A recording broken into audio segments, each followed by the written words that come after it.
ಪ್ರಿಯ ವೀಕ್ಷಕರೇ ನಮಸ್ತೆ. ಕರ್ನಾಟಕದ ಸಿಂಹ ಸುದ್ದಿ ಮಾಧ್ಯಮಕ್ಕೆ ಸ್ವಾಗತ ಸುಸ್ವಾಗತ. ಕನ್ನಡ ನಾಡು ನುಡಿ ಜನ ಎಂದಾಗ ಎಂತವರು ಎದ್ದು ನಿಲ್ತಾರೆ. ತನ್ನ ಭಾಷೆಯನ್ನ ಯಾರು ಬಿಟ್ಟು ಕೊಡಕ್ ಇಷ್ಟಪಡಲ್ಲ ಅಂತ ಒಂದು ಕಾರ್ಯಕ್ರಮದ ಬಗ್ಗೆ ಇವತ್ತು ನಾನು ನಿಮ್ಗೆ ಹೇಳಕ್ ಇಷ್ಟಪಡ್ತೀವಿ. ಅದಕ್ಕಿಂತ ಮುಂಚೆ ನಮ್ಮ ಚಾನೆಲ್ ನ ಯಾರು ಸಬ್ಸ್ಕ್ರೈಬ್ ಮಾಡ್ಕೊಂಡಿಲ್ಲ ಅಂತವ್ರು ಸಬ್ಸ್ಕ್ರೈಬ್ ಮಾಡ್ಕೊಳ್ಳಿ. ಈಗ ಈ ಕಾರ್ಯಕ್ರಮದ ಬಗ್ಗೆ ನಾನು ವಿಚಾರನ ನಮ್ಮ ಮುಂದೆ ಹೇಳಕ್ ಇಷ್ಟಪಡ್ತೀನಿ. ಕನ್ನಡ ಭಾಷೆಯನ್ನ ಯಾರು ಬಿಟ್ಕೊಡಕ್ ಇಷ್ಟಪಡಲ್ಲ. ಕನ್ನಡಕ್ಕೋಸ್ಕರ ತನ್ನ ಪ್ರಾಣ ಕೊಡಕ್ಕೂ ಸಿದ್ಧ ಇರುವಂತ ಈ ನಾಡಲ್ಲಿ ಇವತ್ತು ಕನ್ನಡ ಭಾಷೆಗಾಗಿ, ಕನ್ನಡ ನಾಡಿಗಾಗಿ, ಕನ್ನಡ ನುಡಿಗಾಗಿ ಏನೆಲ್ಲ ನಡೀತಿದೆ ಅಂತ ನಾವು ಹೇಳ್ತೀನಿ. ಇಲ್ಲಿ ನೋಡಿ, ಕರ್ನಾಟಕ ರಾಜ್ಯ ಸಾರಿಗೆ ಸಂಸ್ಥೆ ಬೆಂಗಳೂರು ಕೇಂದ್ರೀಯ ವಿಭಾಗದಲ್ಲಿ ಕನ್ನಡ ಕ್ರಿಯಾ ಸಮಿತಿಯವರು ಬಹಳ ಸೊಗಸಾಗಿ ವಿಜೃಂಭಣೆಯಿಂದ ಒಂದು ಕನ್ನಡ ರಾಜ್ಯೋತ್ಸವ ಕಾರ್ಯಕ್ರಮನ ಆಚರಣೆ ಮಾಡಿದ್ರು. ಇದು ಹೇಗಿತ್ತು ಅಂದ್ರೆ ವರ್ಣನೆ ಮಾಡಲು ಸಾಧ್ಯ ಆಗೋದಿಲ್ಲ. ಈ ಕಾರ್ಯಕ್ರಮದ ಅಧ್ಯಕ್ಷತೆಯನ್ನು ವಹಿಸಿದ್ದವರು ಬೆಂಗಳೂರು ಕೇಂದ್ರ ವಿಭಾಗ ನಿಯಂತ್ರಣಾಧಿಕಾರಿಗಳು ಹಾಗೂ ಸಾಹಿತಿಗಳು, ಕವಿಗಳು, ಬರಹಗಾರರು ಹಾಗೂ ಕೇಂದ್ರ ಕಚೇರಿ ಅಧಿಕಾರಿಗಳನ್ನು ಡೊಳ್ಳು ಕುಣಿತದ ಮೂಲಕ, ಮೆರವಣಿಗೆಯ ಮೂಲಕ ಬರಮಾಡಿಕೊಳ್ಳಲಾಯಿತು. ಯೋಗ ಸಭಾಂಗಣದಲ್ಲಿ ಕಾರ್ಯಕ್ರಮವನ್ನು ಆಯೋಜಿಸಲಾಗಿತ್ತು. ಈ ಕಾರ್ಯಕ್ರಮದ ಉದ್ಘಾಟನೆ ಮಾಡಿದ ಯಾರಂತೀರಾ? ನಾಡೋಜ ಡಾಕ್ಟರ್ ಮನು ಬಳಿಗಾರ ಅವರು ಉದ್ಘಾಟಿಸಿದ್ರು ಕಣ್ರಿ. ಕವಿಗಳಾದ ರಾಮನಾಥ್, ಸಾಹಿತಿಗಳಾದ ಜಯಶ್ರೀರಾಜ್, ಡಾಕ್ಟರ್ ಎಂ ಸಿದ್ದಪ್ಪ ನೇಗ್ಲಾಲ, ಆಂಟೋನಿ ಜಾರ್ಜ್, ಲಿಂಗರಾಜ್, ಹೀಗೆ ಡಾಕ್ಟರ್ ಲತಾರ್ ಅವರನ್ನು ಅದ್ದೂರಿಯಾಗಿ ಸನ್ಮಾನಿಸಲಾಯಿತು. ಕನ್ನಡದ ಕಟ್ಟಾಳು ವಿಚಾರಗಳನ್ನು, ಕರುನಾಡಿನ ಬಗ್ಗೆ ಹಲವಾರು ವಿಚಾರಗಳನ್ನು ಕಾರ್ಯಕ್ರಮದಲ್ಲಿ ತಿಳಿಸಿಕೊಡಲಾಯಿತು. ಬೆಂಗಳೂರು ಕೇಂದ್ರೀಯ ವಿಭಾಗ ನಿಯಂತ್ರಣಾಧಿಕಾರಿಗಳು ಲಕ್ಷ್ಮಣ್ ರವರು ಹೆಸರಿಗೆ ತಕ್ಕಂತೆ, ಲಕ್ಷ್ಮಣ ಅನ್ನುವ ಹೆಸರಿಗೆ ತಕ್ಕಂತೆ ಇರುವ ಇವರು ಈ ಕಾರ್ಯಕ್ರಮವನ್ನು ಅಧ್ಯಕ್ಷತೆ ವಹಿಸಿದ್ರು ಕಣ್ರಿ. ಈ ಕಾರ್ಯಕ್ರಮದ ಎಲ್ಲ ವಿಚಾರಗಳ ಬಗ್ಗೆ ಬಹಳ ಹೊಗಳಿದ್ರು.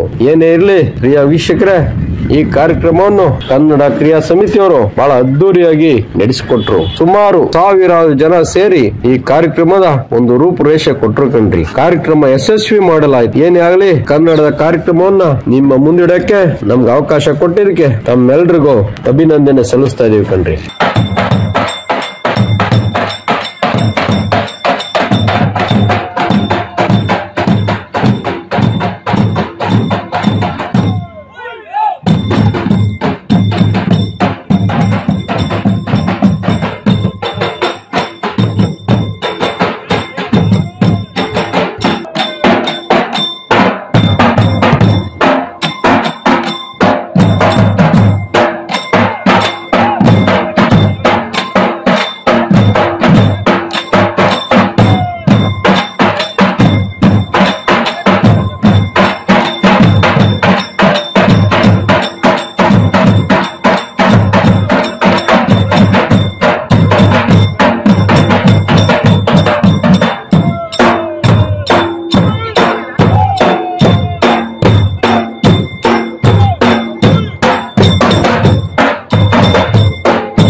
ಎಲ್ಲ ವೇದಿಕೆ ಮೇಲಿರುವ ಗಣ್ಯರಿಗೆ, ನಾನು ಅಧಿಕಾರಿ ವರ್ಗದವರಿಗೆ ಧನ್ಯವಾದಗಳನ್ನು ಅರ್ಪಿಸ್ತಾ ಇದ್ದೇನೆ.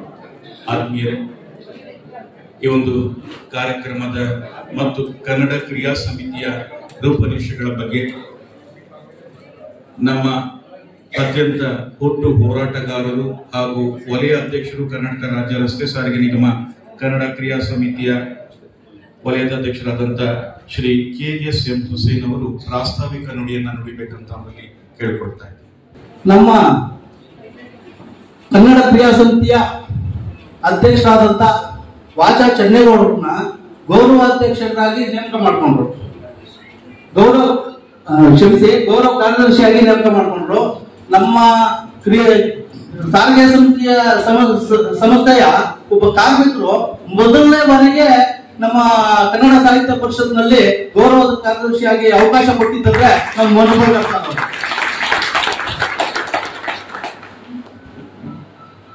ಅವ್ರಿಗೆ ಇದರ ಶ್ರೇಯಸ್ಸು ಎಲ್ಲ ನಮ್ಮ ಮನುಬಳಗಾರ್ ಸರ್ ಸಲ್ಲುತ್ತೆ. ಅದೇ ತರ ನಮ್ಮ ದಾವಣಗೆರೆಯಲ್ಲಿ ಒಂದು ಸಾರಿಗೆ ಕನ್ನಡ ಸಾಹಿತ್ಯ ಸಮ್ಮೇಳನ ಆಯೋಜಿಸಿದ್ರು. ಅದಕ್ಕೆ 1 ಲಕ್ಷ ರೂಪಾಯಿ ಅನುದಾನ ನೀಡಿ ಅಲ್ಲಿ ಸಾರಿಗೆ ಸಾಹಿತ್ಯ ಸಮ್ಮೇಳನ ಮಾಡಕ್ಕೆ ಅವಕಾಶ ಮಾಡಿಕೊಟ್ಟಿದ್ದು ಇದೇ ಡಾಕ್ಟರ್ ಮನುಬಳಗಾರ್ ಸರ್ ಅವರು.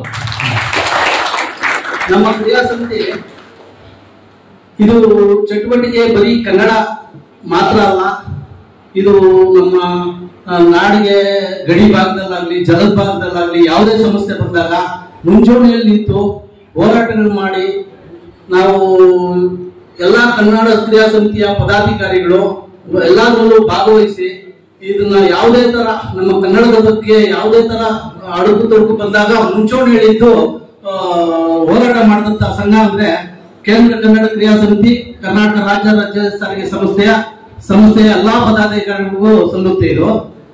ಅದೇ ರೀತಿ ನಮ್ಮ ಈ ಉತ್ತರ ಕರ್ನಾಟಕ ಭಾಗದವರು ಇವತ್ತು ತುಂಬಾ ಜನ ಇಲ್ಲಿ ಸಂಸ್ಥೆಯಲ್ಲಿ ಇದು ಕೆಲಸಕ್ಕೆ ಸೇರ್ಬೇಕಂದ್ರೆ ಕನ್ನಡ ಕ್ರಿಯಾ ಸಮಿತಿನೇ ಒಂದು ಕಾರಣ. ಯಾಕಂದ್ರೆ ಮೊದಲು ಕನ್ನಡ ಮಾಧ್ಯಮದವ್ರನ್ನೇ ತಗೋಬೇಕು ಅನ್ನೋದು ನಿಯಮ ಇರಲಿಲ್ಲ.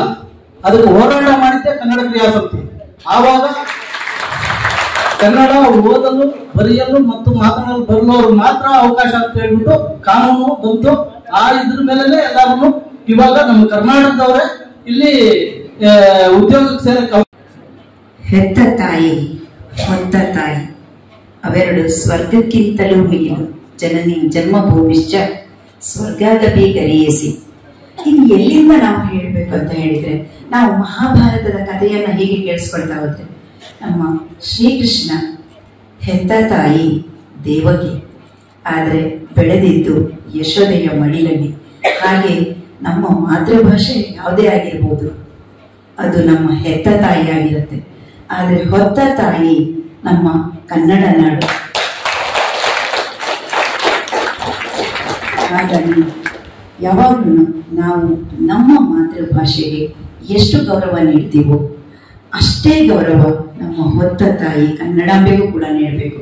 ಯಾಕಂತ ಹೇಳಿದ್ರೆ, ಈಗ ನಾವು ಹುಟ್ಟಿದ್ದು ಎಲ್ಲೋ ಆ ಭಾಷೆಯನ್ನ ಕಲ್ತಿರ್ತೀವಿ. ಪರಂಪರಾಗತವಾಗಿ ಬಂದಿರುವಂತಹ ಮಾತೃಭಾಷೆ ನಮ್ಮ ಅಮ್ಮ ಮಾತಾಡ್ತಾ ಇದ್ರು, ಅಲ್ಲಿಂದ ನಾವು ಮಾತಾಡ್ತಾ ಇದ್ದೀವಿ. ನಿಜವಾಗ್ಲೂ ಹೇಳ್ಬೇಕಂದ್ರೆ ನನ್ನ ಮಾತೃಭಾಷೆ ಕೂಡ ಕೊಂಕಣಿ. ಆದ್ರೆ ನಾನು ಕನ್ನಡವನ್ನ ಕಲಿಯಲೇಬೇಕಾದ್ರೆ ಕನ್ನಡಕ್ಕೆ ಕೊಡುವಷ್ಟು ಆದ್ಯತೆ ನನ್ನ ಭಾಷೆಗೂ ನಾನು ಕೊಡ್ತೀನೋ ಇಲ್ಲೋ ಗೊತ್ತಿಲ್ಲ. ಯಾಕಂದ್ರೆ ಎರಡು ಭಾಷೆಯಲ್ಲಿಯೂ ಕೂಡ ನಾನು ಬರೀತೇನೆ, ಆದ್ರೆ ಕನ್ನಡದಲ್ಲಿ ಮಾತ್ರ ಹೆಚ್ಚು ಬರೀತೇನೆ. ಇವತ್ತು ಇಲ್ಲಿ ಬಂದಾಗ ಮಾತಾಡುವಾಗ ಹೇಳ್ತಾ ಇದ್ದೆ, ನಮ್ಮ ಟೆಕ್ನಿಷಿಯನ್ ಒಬ್ರು ಅಲ್ಲಿ, ನಿಮ್ಮ ಟೆಕ್ನಿಷಿಯನ್ ಒಬ್ರು ಅಲ್ಲಿ ಕೂತ್ಕೊಂಡು ಮಾತಾಡ್ತಾ ಇದ್ರು. ಆಗ ಮಾತಾಡುವಾಗ ಹೇಳಿದೆ, ನಾನು ಓದಿದ್ದು ಎಲೆಕ್ಟ್ರಾನಿಕ್ಸ್, ಕೆಲಸ ಮಾಡಿದ್ದು ಎಲೆಕ್ಟ್ರಾನಿಕ್ ಲೆಕ್ಚರರ್ ಆಗಿ, ಆಮೇಲೆ ಕನ್ನಡಾಭಿಮಾನಕ್ಕೆ ತಲೆಬಾಗಿ ಅದಷ್ಟು ನಾನು ಕನ್ನಡ ಕಲಿಲೇಬೇಕು ಅನ್ನುವಂಥ ಒಂದು ಆಸೆಯಿಂದ ಆಮೇಲೆ ನಿಧಾನಕ್ಕೆ BA ಮಾಡಿದೆ. ಅದು ಕನ್ನಡವನ್ನು ಪ್ರಥಮ ಭಾಷೆಯನ್ನಾಗಿ MA ಮಾಡಿದೆ, BA ಮಾಡಿ ಈಗ ನಾನು ಪಾಠ ಮಾಡ್ತಾ ಇರೋದು ಕನ್ನಡ. ಇದು ನನ್ನ ಹೊಗಳಿಕೆಗೆ ಹೇಳ್ಕೊಳ್ತಾ ಇಲ್ಲ. ನಮ್ಮ ಭಾಷೆಯ ಮೇಲೆ ನಮಗೆ ಪ್ರೀತಿ ಇದ್ರೆ ನಾವು ಯಾವುದನ್ನು ಬೇಕಾದ್ರೂ ಹೇಗೆ ಬೇಕಾದ್ರೂ ಸಾಧಿಸಬಹುದು.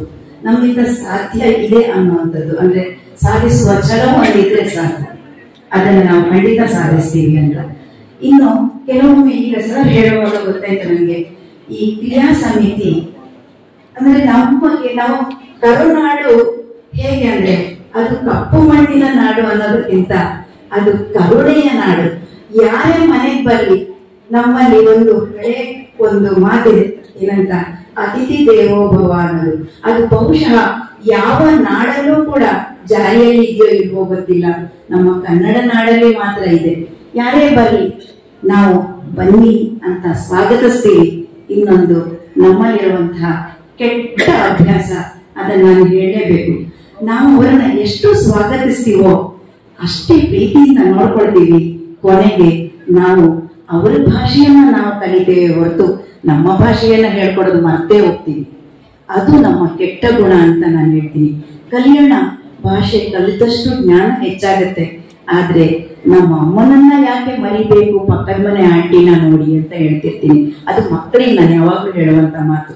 ಯಾಕೆಂದ್ರೆ ಇಂಗ್ಲಿಷ್ ವ್ಯಾಮೋಹ ಎಷ್ಟು ಮಟ್ಟಿಗಿದೆ ಅಂತ ಹೇಳಿದ್ರೆ, ತುಂಬಾ ಜನ, ನಾನು ಶಾಲಾ ಶಿಕ್ಷಕಿಯಾಗಿರೋದ್ರಿಂದ ಹೇಳ್ತೀನಿ, ತುಂಬಾ ಜನ ಹೆತ್ತವರಿಗೆ ತಮ್ಮ ಮಕ್ಕಳು ಇಂಗ್ಲಿಷಲ್ಲಿ ಮಾತಾಡಿದ ತಕ್ಷಣ ಸಿಗುವ ಸಂತೋಷ ಅವರ ಮಾತೃಭಾಷೆಯಲ್ಲಿ ಮಾತಾಡಿದಾಗ ಅಲ್ಲ. ಹಾಗಾಗಿ ಕನ್ನಡ ಎಲ್ಲಿಂದಲೂ ದೂರ ಹೋಗ್ತಾ ಇಲ್ಲ, ನಮ್ಮಿಂದ ನಾವೇ ದೂರ ತಳ್ಳುತ್ತಾ ಇದ್ದೀವಿ. ಆದ್ರೆ ದೂರ ತಳ್ಳೋದನ್ನ ಮತ್ತೆ ಹತ್ರ ಮಾಡ್ಕೊಳ್ತಾ ಇರೋದು ನಮ್ಮ ಈ ಕನ್ನಡ ಕ್ರಿಯಾ ಸಮಿತಿ ಅಂತ ನನಗೆ ಈಗ ಗೊತ್ತಾಗ್ತಾ ಇದೆ. ಎಲ್ಲ ಕಡೆಗೂ ನಾವು ದೇಹಿ ಅಂತ ತಗೊಳ್ಳೋದಕ್ಕಿಂತ ನನ್ನಲ್ಲಿರೋದನ್ನೇ ನಾನು ಕೊಟ್ಟು ಮತ್ತಿಷ್ಟು ಬೆಳೆಸ್ತೀನಿ ಅನ್ನೋದಿದೆಯಲ್ಲ, ಅದು ಈಗ ಸರ್ ಹೇಳಿದಾಗಲೇ ಗೊತ್ತಾಗಿದ್ದು. ಕನ್ನಡ ಕ್ರಿಯಾ ಸಮಿತಿ ಯಾವ ಮಟ್ಟದಲ್ಲಿ ಕೊಡ್ತೀನಿ ಅಂದಾಗಲೂ ಕೂಡ ಬೇಡ, ನನ್ನಲ್ಲಿದೆ, ನಾನು ಮಾಡಿಯೇ ಮಾಡ್ತೀನಿ ಅನ್ನುವಂತ ಛಲವತ್ತ ಒಂದು ಸಂಸ್ಥೆ. ಇಂತಹ ಸಂಸ್ಥೆಗಳು ಬೆಳೆದಾಗ ಮಾತ್ರ ಕನ್ನಡ ಮತ್ತೆ ಮತ್ತೆ ಬೆಳೆಯಲು ಸಾಧ್ಯ. ಅಂದ್ರೆ ಈಗ ಎಂಥ ಸ್ಥಿತಿ ಬರ್ತಾ ಇದೆ ಅಂದ್ರೆ, ನಮ್ಮ ಕನ್ನಡವನ್ನ ನಾವು ಎಲ್ಲಿ ಮರ್ತೋಗ್ಬಿಡ್ತೀವೋ, ಮುಂದೊಂದು ದಿನ ಎಷ್ಟೋ ಭಾಷೆಗಳು ಈಗ ಇತಿಹಾಸ ಸೇರ್ಕೊಂಡಿದೆ. ಹಾಗೆ ಎಲ್ಲಿ ನಮ್ಮ ಕನ್ನಡವೂ ಇತಿಹಾಸ ಸೇರ್ಕೊಂಡು ಬಿಡುತ್ತೋ ಅನ್ನುವಂತಹ ಭಯ ಈಗೊಂದು 4 ವರ್ಷದ ಹಿಂದೆ ಖಂಡಿತವಾಗ್ಲೂ ನನಗೂ ಇತ್ತು. ಭಾಷಣ ಮಾಡುವಾಗ ಆ ಪದಗಳನ್ನ ತುಂಬಾ, ಆ ವಾಕ್ಯವನ್ನ ಸೇರಿಸ್ತಾ ಇದೆ. ಇನ್ನೊಂದು 15-20 ವರ್ಷ ಅಥವಾ ಇನ್ನೊಂದು 50 ವರ್ಷದ ನಂತರ ಬಹುಶಃ ಕನ್ನಡ ಇತಿಹಾಸ ಸೇರ್ಕೊಂಡ್ಬಿಡುತ್ತೇನೋ, ಕನ್ನಡ ಭಾಷೆ ಇತಿಹಾಸ ಸೇರ್ಕೊಂಡು ಬಿಡುತ್ತೇನೋ ಅಂತ ಹೇಳ್ತಾ ಇದ್ದೆ.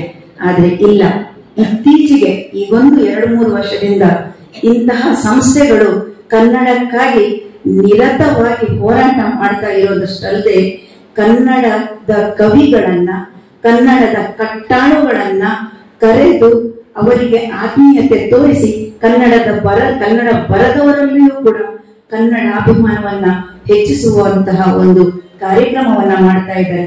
ಮೊನ್ನೆ ಪೇಪರಲ್ಲಿ ಕೂಡ ಓದಿದ್ದು.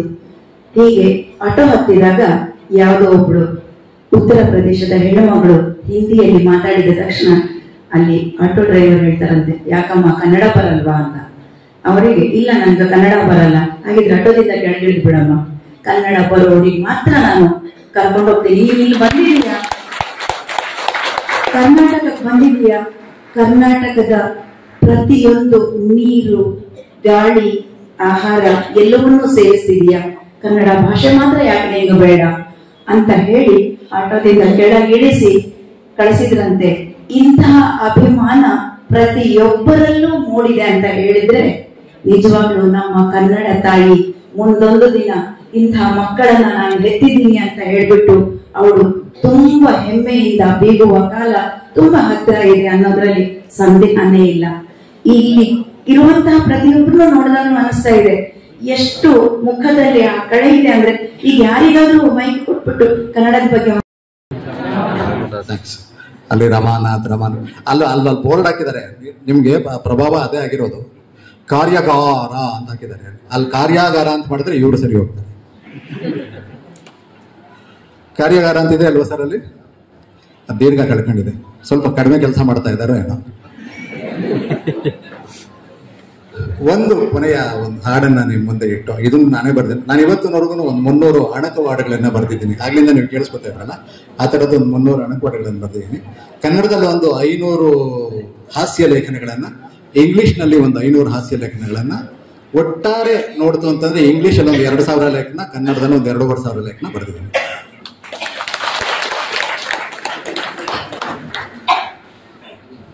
ಈ ಡಯಟ್ ಬಗ್ಗೆ ಇರುವಂತಹದ್ದು ಒಂದು ಡಯಟ್ ಸಾಂಗ್ ಅಂತ ನಾನು ಬರೆದಿರೋದು, ಯೂಟ್ಯೂಬ್ ಅಲ್ಲೂ ಸಿಗುತ್ತೆ ನಿಮಗಿದು. ಎಷ್ಟು ಚೆನ್ನಾಗಿ ನಾವು, ಎಸ್ಪೆಷಲಿ ವೆನ್ ವಿ ಕ್ರಾಸ್ 50, ಎಷ್ಟು ಚೆನ್ನಾಗಿ ನಾವು ಡಯಟ್ ಮಾಡ್ತೀವಿ ಅನ್ನೋದ್ರ ಬಗ್ಗೆ ನನ್ನ ಅಬ್ಸರ್ವೇಷನ್ ಅನ್ನ ಒಂದು ಹಾಡಿನ ರೂಪದಲ್ಲಿ ಬರೆದಿರುವಂತಹದ್ದು. ಹೋಟೆಲ್ಗೆ ಹೋಗಿ ಹಲ್ವಾ, ಪೇಟ, ಜಾಮೂನ್ ತಿಂತಾರೆ,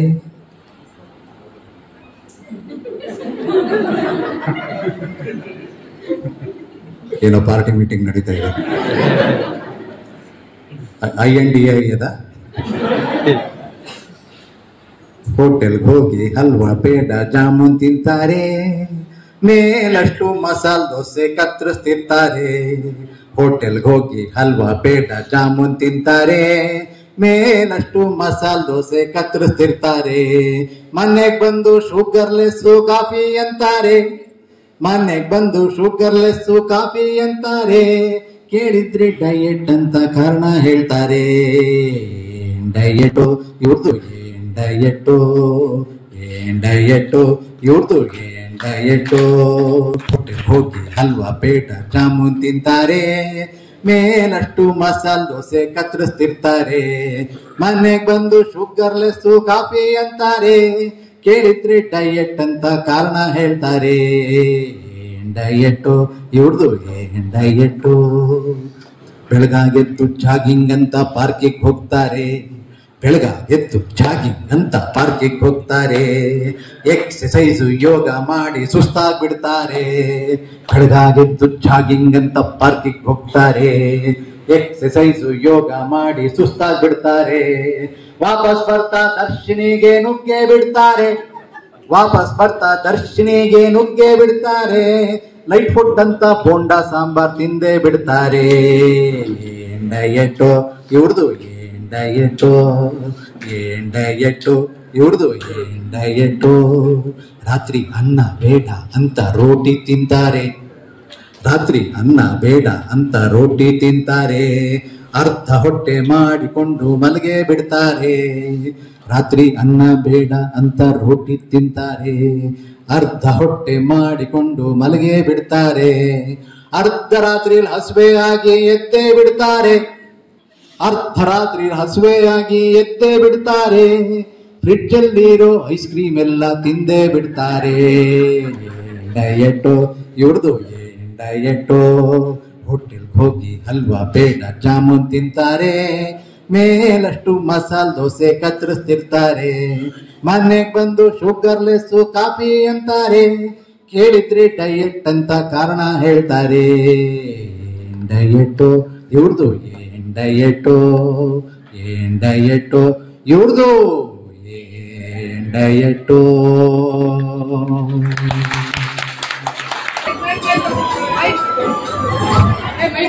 ವಿಭಾಗೀಯ ಕಚೇರಿಯ ಸಿಬ್ಬಂದಿಗಳಿಗೆ ಇವತ್ತಾರು ಲಂಚ್ ಮಾಡಿಲ್ಲ ಅಂದ್ರೆ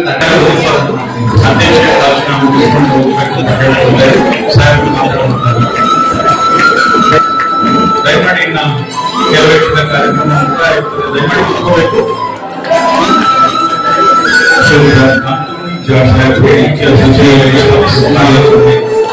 ಕರ್ನಾಟಕ